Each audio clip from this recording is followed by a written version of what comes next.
In the latest episode of Jobless Reincarnation, Rudy gets back into being a little bit of a divisive character, mainly through prophetic acts that he implements in order to get revenge on two Beast characters. Before we get into what Rudy did, though, the episode begins very innocent. We watch Sophie's routine in terms of jogging in the morning, going to class, helping the princess out with their schoolwork, and showing that even though when Rudy was teaching Sophie how to do everything, he was very advanced to the point that when it comes to Renault, which is this big time magic university, Rudy was truly ahead of his time. And as Sophie's learning, AL's trying to help the princess learn, it's about a month since the last episode, and Julie has gotten really far. She's starting to learn human words. She's starting to do spells without doing incantations, including forming little rocks and everything. And even though it's still very odd, the relationship between her, Zenobia, and also Rudy, the way that Rudy paints the picture, she's more so an apprentice than a slave. And being that slavery is something that's normalized, it seems that nobody at the university really cares that these two young adults, probably past 18, have this 6 going on 7-year-old with them. So getting to the second topic where the controversy happens, as has been established, Rudy worships Roxy like a goddess, and that figurine that was in Zenobia's possession was perhaps one of his most prized possessions. So when he learns from Zenobia that the wolf and dog girl, Linnea and Persuena, Guy's daughter, and I guess Persuena's his niece, when he learns that they broke the figurine after having a bet with Zenobia that he lost, he decides he wants revenge. So he sets up a situation where Zenobia and him are gonna pick a fight with Linnea and Persuena. Naturally, because Rudy overpowers them, they lose.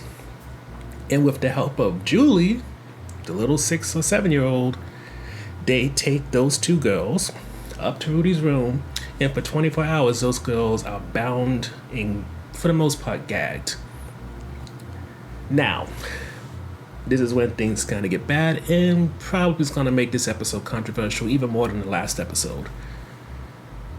One of the first things that Rudy does while these girls are bound, gagged, and vulnerable is he decides to grope Persuena's breast, well, just one, just to check if now he can get an erection. With that not happening, he backs away, and immediately Zenobia's like, are we about to do this?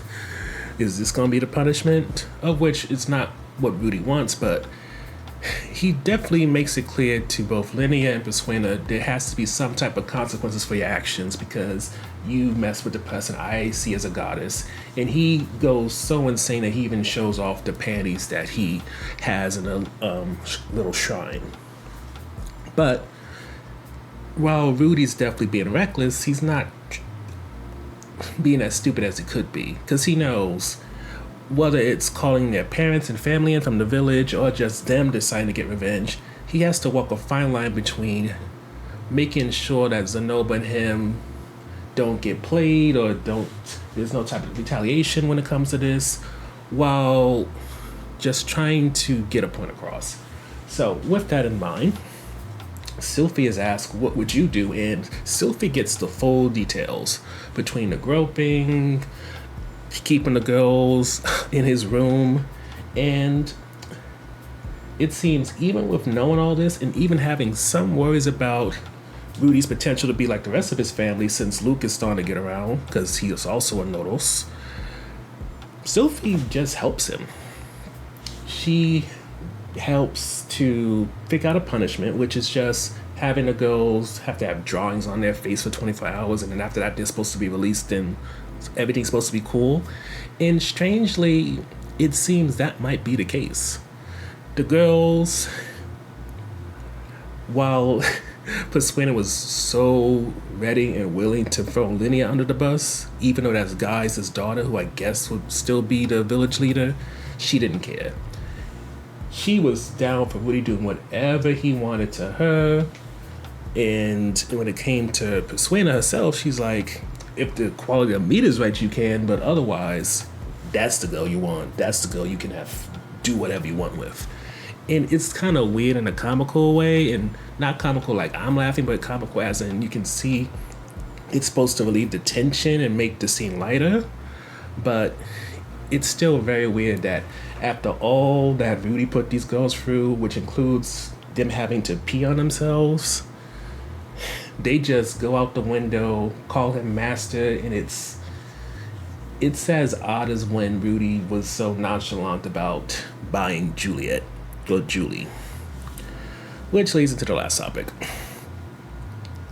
After the Beast Girls jump out the window, Zenoba and Julie go back to his room, which sounds as wrong as everything else that happened in this episode, and Sylphie stays behind.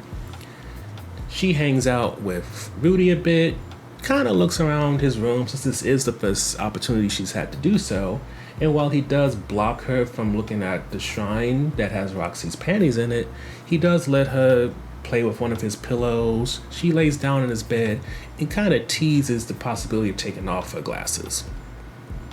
Being that Rudy has these weird mixed feelings about Sylphie, aka Mr. Fitz, because of his burgeoning attraction to her,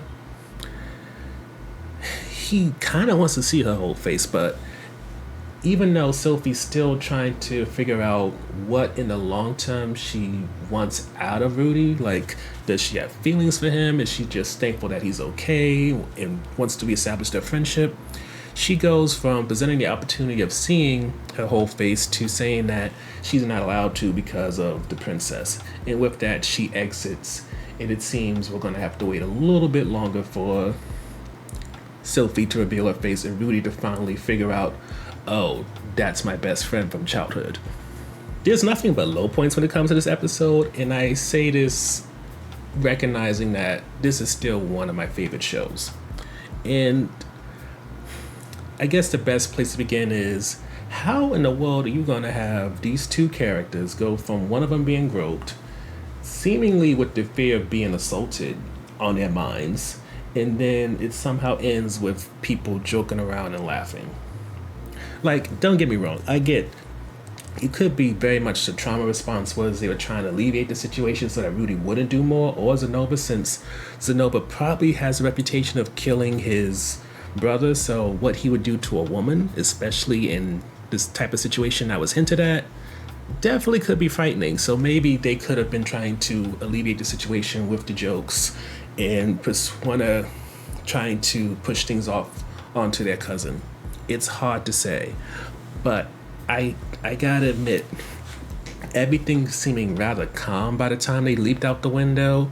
And then of course you have Rudy mentioning the name of the girl's father and aunt nonchalantly, like, you know, I know your family, and it's, I just don't know, like, how are you supposed to feel about that? Because at the end of the day, Rudy's probably one of the most powerful people in that university, as shown by his various fights, and he just kidnapped 2 students, held them for 24 hours, and then he groped one of them with them.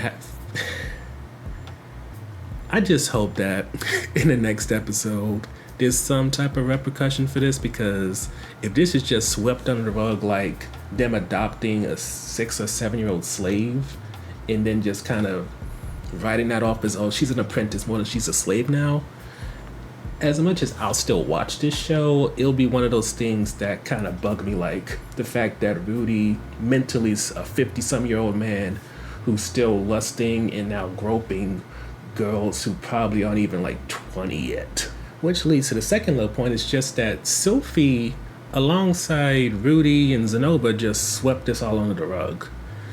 And granted, when it comes to Zenoba, being that he killed his brother and there was no repercussions in how his brother acts back in his kingdom, who knows exactly what he might have done and gotten away with thus far, off screen. But when it comes to Sylphie, with her being told explicitly what Rudy did, already worried about Luke and him being a womanizer, and then the past situation with the whole slave thing. I get that this is a fantasy world where there's different morality and different type of culture, so the reaction's not going to be the same to ours. But I would still think seeing two girls bound, knowing that this dude already groped one of them, that he's kept them for over 24 hours to the point that they pissed themselves, I feel like that should lead to some type of negative feelings. Never mind you have Julie involved because she helped either bring the girls up or something, and yet Sophie's still like, whatever, I'm still very much in like or maybe in love with this person. And don't get me wrong, this isn't like the only anime I ever watched that has this level of Ichi in it. Because I watched Redo of Healer, and Redo of Healer had straight up scenes that were completely blacked out that unless you decided to go to a XXX site, you will not know what actually happened in those scenes because they were actual assault scenes. Yet, a part of me still, even with acknowledging I've seen so much worse than this, I can't get past the child slave. A part of me is kind of struggling for now about what Rudy did, and it's really making me question at this point, maybe in my life of watching all this TV and movies, am I desensitized to violence? Maybe in revenge, like in the times of Redo of Hill and what he did, which was a lot. But in a case of Rudy, who definitely escalated things way beyond what was called for, is that what a line is now for me? I mean, granted, shouldn't necessarily make this personal, but I have to admit, watching an episode like this makes me question, like, how messed up, because of all the stuff that I've watched thus far, have I become that the tolerance is so beyond what I really started to think is normal. Overall, a part of me wants to remember that I don't need to like everything a character does, or maybe even a character, to determine whether a show is good or not. So while this does only have low points, this isn't to say the whole season or show should now be written off. It's just, this straight up is an uncomfortable episode. And a part of me wants to remember that not only by scene was, but in terms of Rudy, it's not like I've ever forgotten that this is a 50-some-odd-year-old man, or at least the mind of a 50-year-old man who's messing around, lusting after people who are in their teens and 20s. It's never lost on me about that. Yet, I must admit, with this episode and the last episode, it does really push me to wonder, what am I willing to let slide because of 20 plus episodes, there's only a few that are disagreeable, or maybe a handful of scenes that are disagreeable. And in some ways, the episode challenging me and perhaps other viewers about what you're willing to let go of just because you in general like a show is perhaps something that could be considered thought-provoking. Maybe not in the best way in terms of the way it pushed the thought and make you think about it, but it is something that allows this show to truly be as complicated in this season as it often was in the last season.